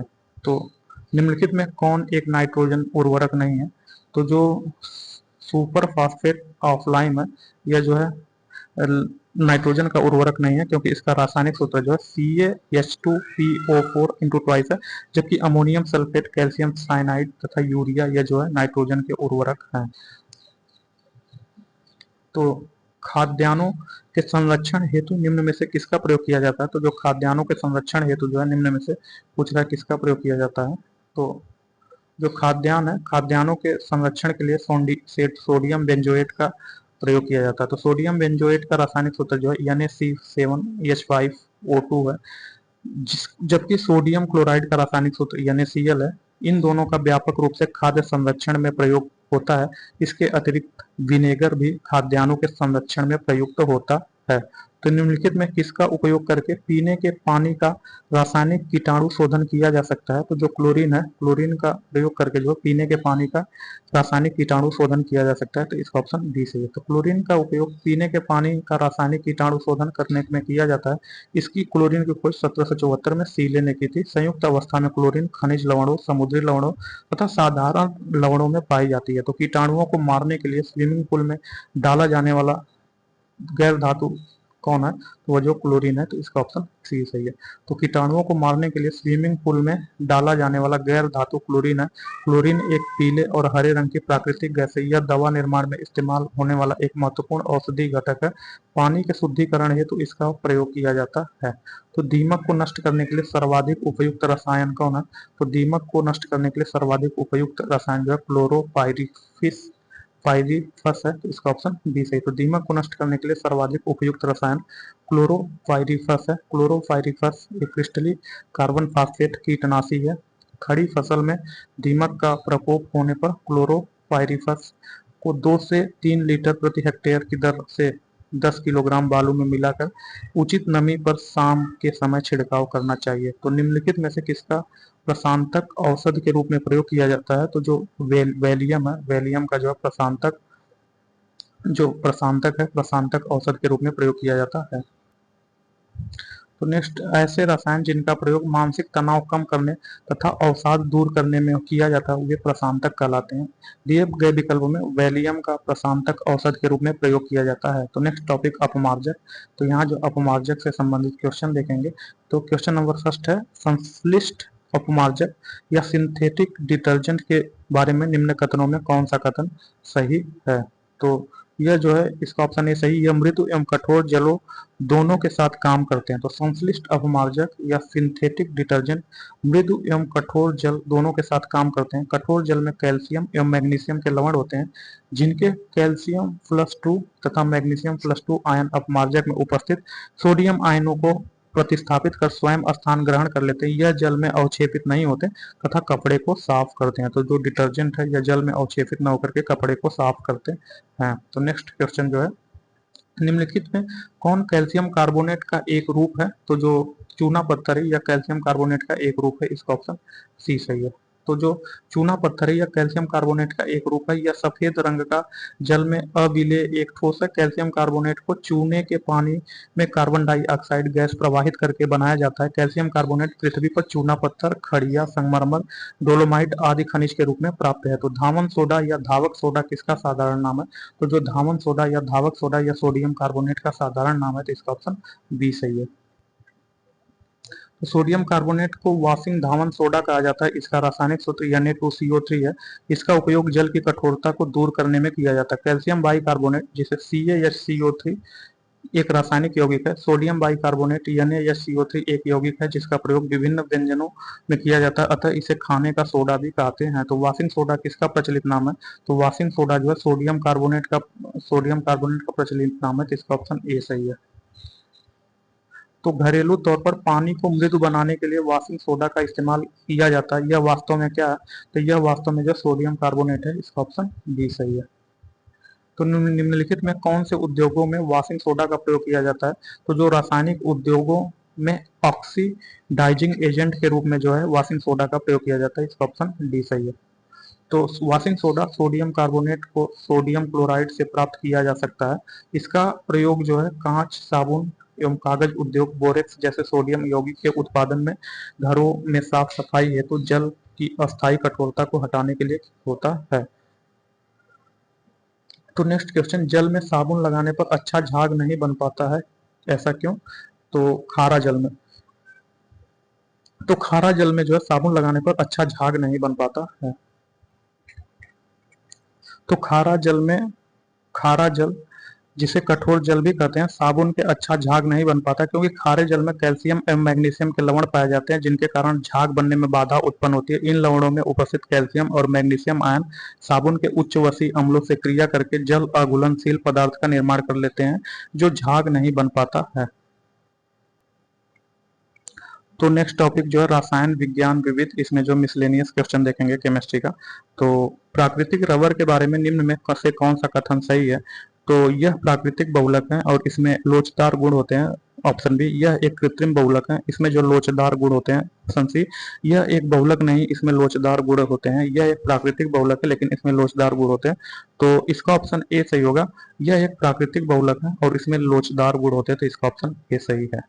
तो प्राकृतिक रबर एक प्राकृतिक बहुलक है। इसमें जो प्रत्यास्थ लोचदार गुण पाए जाते हैं, इसमें प्रत्यास्थ बहुलक भी कहा जाता है। इसका उत्पादन रबर पौधे के लैक्टेस से किया जाता है, जो कि रबर का जल में जो कोलाइडी परिक्षेपण है। यह लैक्टेस रबर के वृक्षों की छाल से प्राप्त किया जाता है, जो भारत, श्रीलंका, इंडोनेशिया, मलेशिया, दक्षिणी अमेरिका आदि देशों में पाए जाते हैं। तो नेक्स्ट क्वेश्चन, निम्नलिखित में से जलीय निकाय में होने वाले प्रदूषण में योगदान प्रदान नहीं करता। तो पूछ रहा है कि ऐसा कौन सा जो जलीय निकाय में होने वाला प्रदूषण में योगदान नहीं प्रदान करता, तो वह जो ओजोन है। जबकि भारी धातु, माइक्रो प्लास्टिक्स तथा कीटनाशक या जो जलीय प्रदूषण में होने वाले जली में होने वाले प्रदूषण में योगदान प्रदान करता है। तो ओजोन जल प्रदूषण का कारक नहीं है, यह जलीय निकाय में होने वाले प्रदूषण में योगदान प्रदान नहीं करता। जबकि स्ट्रेटोस्फीयर में ओजोन परत सूर्य से आने वाले हानिकारक पराबैंगनी किरणों से पृथ्वी की रक्षा करती है। तो नेक्स्ट क्वेश्चन, निम्नलिखित में कौन सा मान क्षारीय विलयन में पीएच का प्रतिनिधित्व करता है? तो पूछ रहा है कि क्षारीय विलयन में पीएच का प्रतिनिधित्व कौन सा मान करता है? तो यह जो है 10 होगा, क्योंकि पीएच मान जब 7 से कम होता है, 7 से कम होता है तो वह जो अम्लीय होता है, तथा जब 7 से अधिक होता है तो वह जो क्षारीय होता है। तो किसी उदासीन पीएच में का मान जो है 7 होता है। जब विलयन का मान पीएच 7 से अधिक होता है तो वह क्षारीय विलयन होता है। जब विलयन का पीएच मान 7 से कम होता है तो वह जो अम्लीय विलयन होता है, अर्थात 10 जो है क्षारीय विलयन का प्रतिनिधित्व करता है। तो मिथाइल ऑरेंज संकेतक पीएच मान सीमा पर अपना रंग बदलता है। तो यह जो है 3.1 से 4.4 के रूप में। तो मिथाइल ऑरेंज संकेतक लगभग 3.1 पीएच मान लाल रंग तथा 4.4 पीएच मान पीला रंग प्रदर्शित करता है। यह अम्लीय माध्यम में लाल तथा क्षारीय माध्यम में पीला रंग प्रदर्शित करता है। यह एक संश्लेषित सूचक है।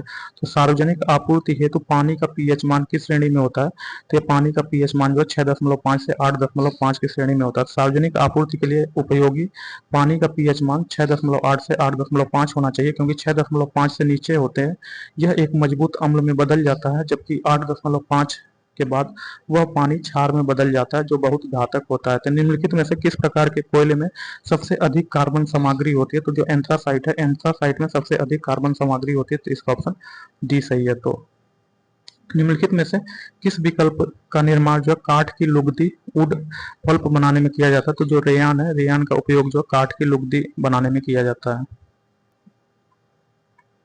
तो रेयान एक मानव निर्मित फाइबर है, जिसे रासायनिक विधि द्वारा सेल्यूलोज से तैयार किया जाता है। रेयान बनाने के लिए आवश्यक सेल्यूलोज को जो काठ की लुगदी से प्राप्त किया जाता है। तो नेक्स्ट क्वेश्चन, सिंथेटिक फाइबर के संबंध में निम्न में से कौन सा कथन गलत है? तो सिंथेटिक फाइबर के रूप में जो है यह प्राकृतिक फाइबर से सस्ता होता है, सही है। प्राकृतिक फाइबर से सशक्त होता है, यह भी सही है। जबकि प्राकृतिक फाइबर से कम टिकाऊ होता है, गलत है। यह प्राकृतिक फाइबर से कम टिकाऊ नहीं होता, ऐसा जरूरी नहीं है। यह धोने तथा व्यवस्थित रखने में आसान होता है, यह भी सही है। तो इसका ऑप्शन सी सही नहीं है। तो पौधों और जानवरों से प्राप्त फाइबर प्राकृतिक फाइबर होता है। मानव द्वारा निर्मित फाइबर सिंथेटिक फाइबर होते हैं। तो जो पौधों एवं जानवरों से प्राप्त फाइबर होते हैं वे उसे प्राकृतिक फाइबर कहते हैं, तथा जो मानव द्वारा निर्मित फाइबर होते हैं उसे सिंथेटिक फाइबर कहते हैं, जैसे रेयान, नायलॉन, पॉलिएस्टर आदि।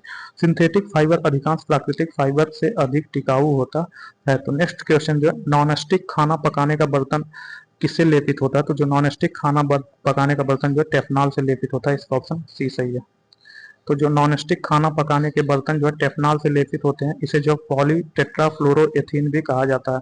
निम्न में से कौन सा वनस्पति रेशा नहीं है? तो जो नायलॉन है यह वनस्पति रेशा नहीं है, इसका ऑप्शन सी सही है। तो दिए गए विकल्पों में जूट, अलसी, फ्लैक्स तथा कपास, कॉटन वनस्पति रेशा प्राकृतिक रेशा, जबकि नायलॉन रेशेदार फसलों की श्रेणी में नहीं आता। नायलॉन एक मानव निर्मित कृत्रिम रेशा है। इसे सर्वप्रथम 1931 में बिना किसी प्राकृतिक कच्चे माल का उपयोग किए बिना निर्मित किया गया था। यह प्रथम पूर्ण रूप से संश्लेषित रेशा है।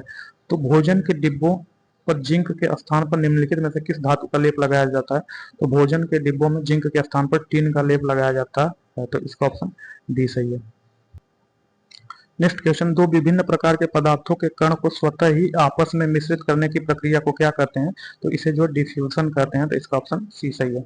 तो दो विभिन्न प्रकार के पदार्थों के कण को स्वतः ही आपस में मिश्रित करने की प्रक्रिया को डिफ्यूजन या विसरण कहते हैं। द्रव्य की गैस अवस्था में डिफ्यूजन क्रिया अत्यधिक तीव्र गति के साथ, जबकि ठोस में अत्यंत धीमी गति के साथ संचालित होता है। तो जो गैस है, गैस में डिफ्यूजन सबसे तीव्र होता है, जबकि जो है ठोस में डिफ्यूजन सबसे धीमी गति से होता है। तो नेक्स्ट क्वेश्चन, एक कमजोर एसिड और एक सशक्त बेस के बीच बने नमक का पीएच मान कितना होता है? तो इसके पीएच मान, बीच का पीएच मान जो है 10 होगा, क्योंकि जो पीएच मान जो 7 होता है, जो 7 पीएच मान होता है, यह उदासीन होता है, तथा जब 7 से कम होता है तो यह जो एसिड हो जाता है, तथा जब 7 से ज्यादा होता है तो यह जो बेस हो जाता है, अर्थात क्षार हो जाता है।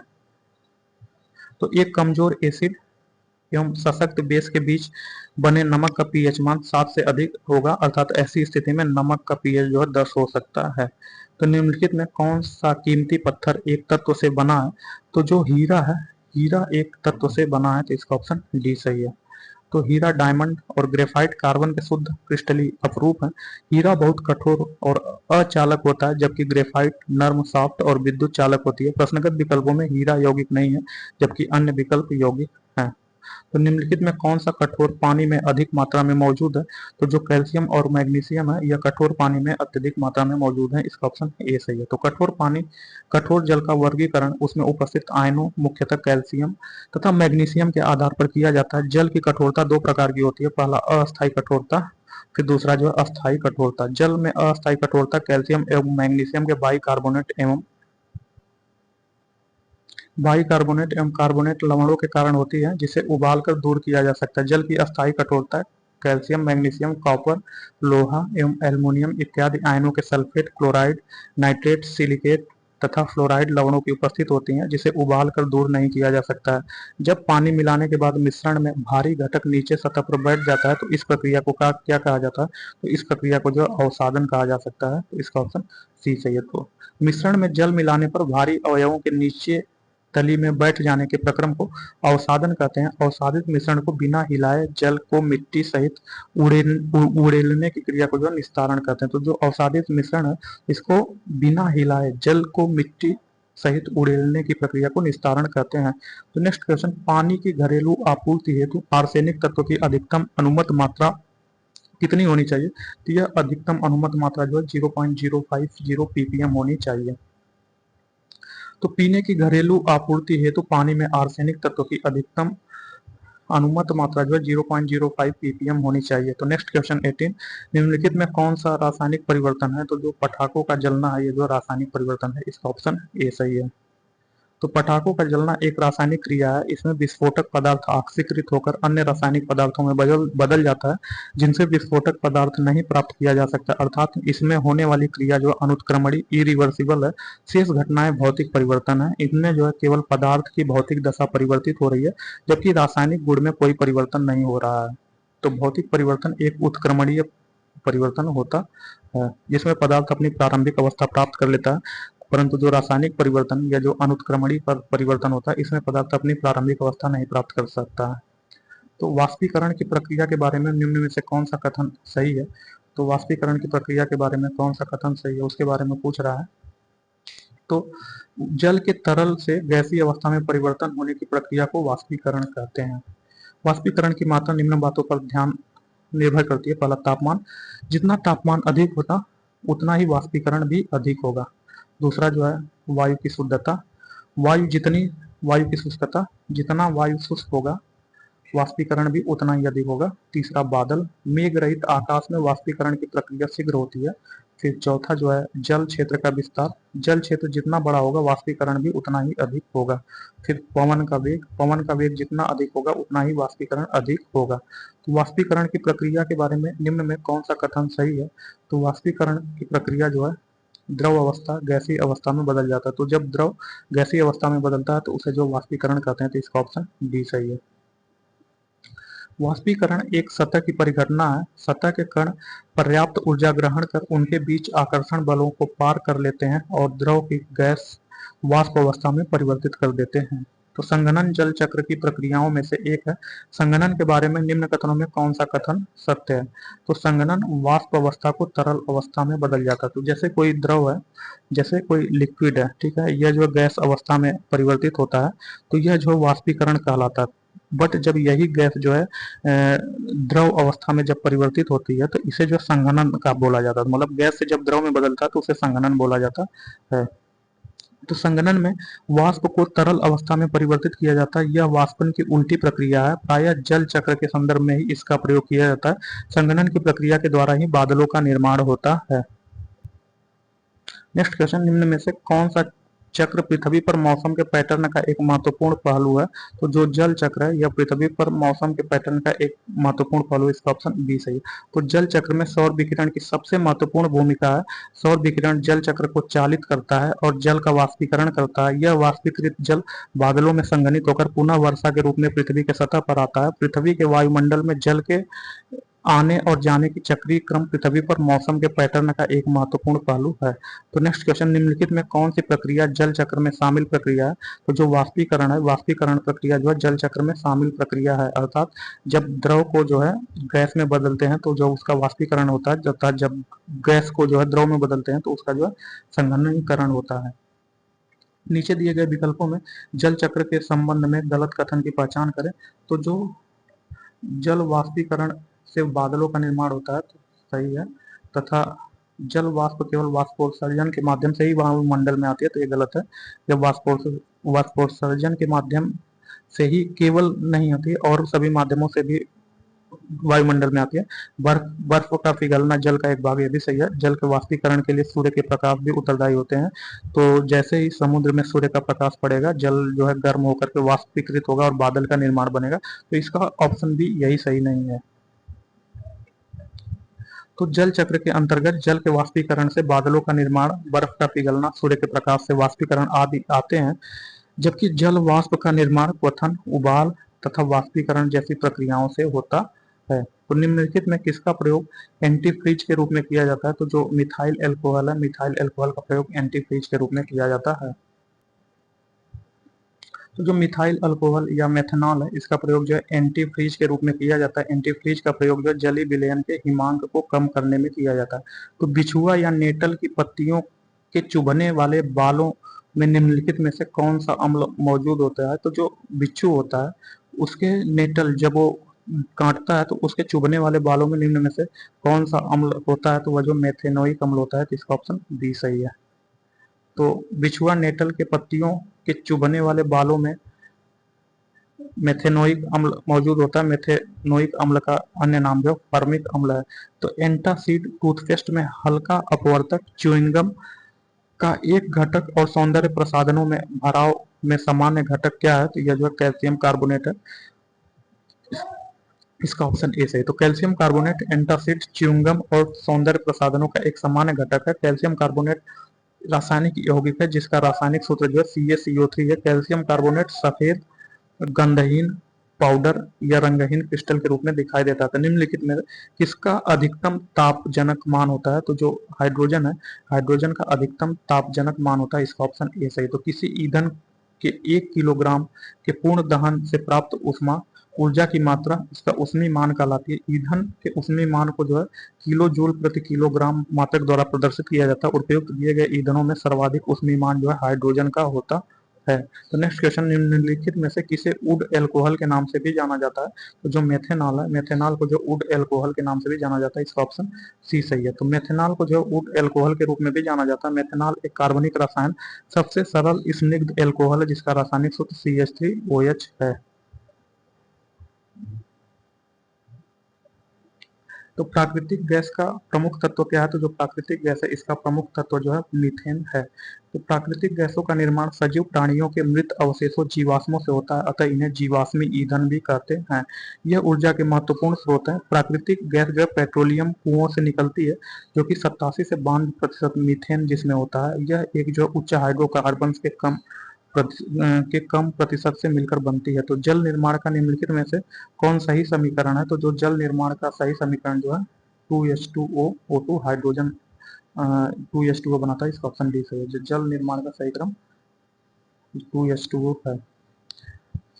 आवर्त सारणी के लंबे आकार में फ्लोरीन किस ग्रुप और पीरियड में उपस्थित होता है? तो आवर्त सारणी के लंबे आकार में जो फ्लोरीन होता है या जो है ग्रुप 17 और पीरियड 2 में उपस्थित होता है, इसका ऑप्शन बी सही है। तो आवर्त सारणी में लंबे आकार में फ्लोरीन जो ग्रुप 17 और पीरियड 2 में स्थित है। फ्लोरीन का परमाणु क्रमांक जो 9 है, जबकि क्लोरीन की खोज जो है हेनरी मॉरिसन द्वारा की गई थी। तो एक आधुनिक संकरण तत्वों की आवर्त सारणी तथा कथित लंबा रूप क्षैतिज पंक्तियों को क्या कहा जाता है? तो इसको जो आवर्त कहा जाता है, इसका ऑप्शन डी सही है। तो आवर्त सारणी में क्षैतिज पंक्ति के को आवर्त कहा जाता है तथा आवर्त सारणी के ऊर्ध्वाधर पंक्ति को समूह कहा जाता है। तो इसको जो है समूह कहा जाता है, जबकि क्षैतिज पंक्ति जो होते हैं इसे आवर्त कहा जाता है। तो आधुनिक आवर्त में 7 आवर्त है तथा 18 समूह है। तो नेक्स्ट क्वेश्चन, कौन सा स्टील उन प्रक्रियाओं के माध्यम से उत्पादित किया जाता है जो कार्बन डाइऑक्साइड का उत्सर्जन नहीं करते हैं? अनिवार्य रूप से स्टील उत्पादन में हाइड्रोजन को अपचायक ऑक्सीजन को हटाने वाले के रूप में उपयोग किया जाता है। तो यह जो है ग्रीन स्टील है। तो ऐसी प्रक्रियाओं के माध्यम से उत्पादित स्टील जो कार्बन डाइऑक्साइड का उत्सर्जन नहीं करती हैं, ग्रीन स्टील कहलाती हैं। इसके अंतर्गत स्टील उत्पादन में अपचायक रिड्यूसिंग एजेंट ऑक्सीजन को हटाने वाले के रूप में हाइड्रोजन का उपयोग किया जाता है। तो खतरनाक कचरों में पाए जाने वाले 2 रासायनिक पदार्थों के प्रत्यक्ष प्रभाव के फलस्वरूप मृत्यु हो सकती है। वे कौन से पदार्थ हैं? वे जो है मरकरी एवं साइनाइड है, इसका ऑप्शन सी सही है। तो खतरनाक कचरों में पाए जाने वाले 2 रासायनिक पदार्थों के प्रत्यक्ष प्रभाव के फलस्वरूप मृत्यु हो सकती है। ये पदार्थ मरकरी एवं पारा तथा साइनाइड है। शरीर इनके इनका शरीर में प्रवेश मृत्यु के कारण इनके इनका शरीर में प्रवेश मृत्यु का कारण बन जाता है। तो नगर पालिका में कूड़ा कचड़े एक बड़े फर्नेस में जलाए जाते हैं। इस फर्नेस को क्या कहा जाता है? तो इस फर्नेस को जो इंसिनरेटर कहा जाता है, इसका ऑप्शन सी सही है। तो नगर पालिका के कूड़ा कचड़े एक बड़े फर्नेस में जलाए जाते हैं। इस फर्नेस में जो है फर्नेस को जो है इंसिनरेटर कहा जाता है। तो सीएनजी को वाहनों में ईंधन के रूप में भरने के लिए कितने किलोग्राम वर्ग सेंटीमीटर तक दबाया जाता है? तो इसको जो है 200 से 250 वर्ग सेंटीमीटर तक दबाया जा सकता है। तो सीएनजी कंप्रेस्ड नेचुरल गैस को वाहनों में ईंधनों के रूप में भरने के लिए 200 से 250 किलोग्राम वर्ग सेंटीमीटर तक दबाया जाता है। संपीड़ित प्राकृतिक गैस धरती के भीतर पाए जाने वाले हाइड्रोकार्बन का मिश्रण है, जिसमें सर्वाधिक मात्रा में मीथेन गैस होती है। नेक्स्ट क्वेश्चन, बायोगैस में मुख्यतः पाई जाती है। तो बायोगैस में मुख्यतः जो है मीथेन पाई जाती है। बायोगैस संयंत्र में उत्पादित बायोगैस का मुख्य घटक मीथेन गैस होती है, जिसे जीवाश्म ईंधन के स्थान पर ऊर्जा उत्पादन के लिए प्रयोग में लाया जाता है। तो ऑक्सीजन की अनुपस्थिति में किसी कार्बनिक पदार्थ के जैविक विखंडन से उत्पन्न गैस बायोगैस कहलाती है। इसमें मीथेन की मात्रा 50 से 75% तक होती है। तो फास्फोरस जब कास्टिक सोडा से क्रिया करता है तो उत्पाद PH3 तथा NaH2PO2 देता है। यह अभिक्रिया किसका उदाहरण है? तो यह अभिक्रिया जो ऑक्सीकरण और अपचयन का उदाहरण है, इसका ऑप्शन सी सही है। तो जो है उपयुक्त अभिक्रिया ऑक्सीकरण इलेक्ट्रॉन का त्यागना तथा अपचयन इलेक्ट्रॉन को बढ़ाना का उदाहरण है। इस अभिक्रिया में फास्फोरस का अपचयन तथा ऑक्सीकरण हुआ है। तो मिल्क ऑफ मैग्नीशिया किस प्रकार कोलाइड है? तो जो मिल्क ऑफ मैग्नीशिया या जो घन सोल है, तो मिल्क ऑफ मैग्नीशिया घनसोल प्रकार का कोलाइड है। मिल्क ऑफ मैग्नीशिया को मैग्नीशियम हाइड्रोक्साइड भी कहते हैं। जो मिल्क ऑफ मैग्नीशिया, इसका रासायनिक सूत्र MgOH है। तो जल एक स्वयं रासायनिक रूप में किसी तत्व या खनिज के साथ मिलता है तो उसे कहते हैं, तो उसे जो जल योजन या उदकन कहते हैं। तो इसका ऑप्शन सी सही है। तो जब किसी पदार्थ में जल की रासायनिक अभिक्रिया होती है, अर्थात जब जल के अणु किसी अन्य अणु आयन के साथ जुड़ जाते हैं, तो उसे जो है जल योजन कहा जाता है। नेक्स्ट क्वेश्चन पूछ रहा है अल्फा किरणें होती हैं। तो अल्फा किरणें जो है हीलियम के नाभिक होते हैं। तो इसका ऑप्शन डी सही है। तो अल्फा किरणें धनावेशित अल्फा कणों से बनी होती हैं। एक अल्फा कण जो है 2 प्रोटॉन 2 न्यूट्रॉन पाए जाते हैं। अल्फा कण का द्रव्यमान हीलियम 4 परमाणु के नाभिक के द्रव्यमान के बराबर होते हैं। अल्फा कण हीलियम परमाणु के नाभिक होते हैं। तो वंडर वाल्स का समीकरण है दोस्तों, इसमें जो है ये वंडर वाल का समीकरण है, पी जहाँ प्रेशर है और ए जो है वॉल्यूम आयतन है तथा ए और बी कांस्टेंट है। तो इसका बीमी सूत्र पूछा है, तो इसका बीमी सूत्र जो है ML5T-2 होगा। तो इसका ऑप्शन बी सही है।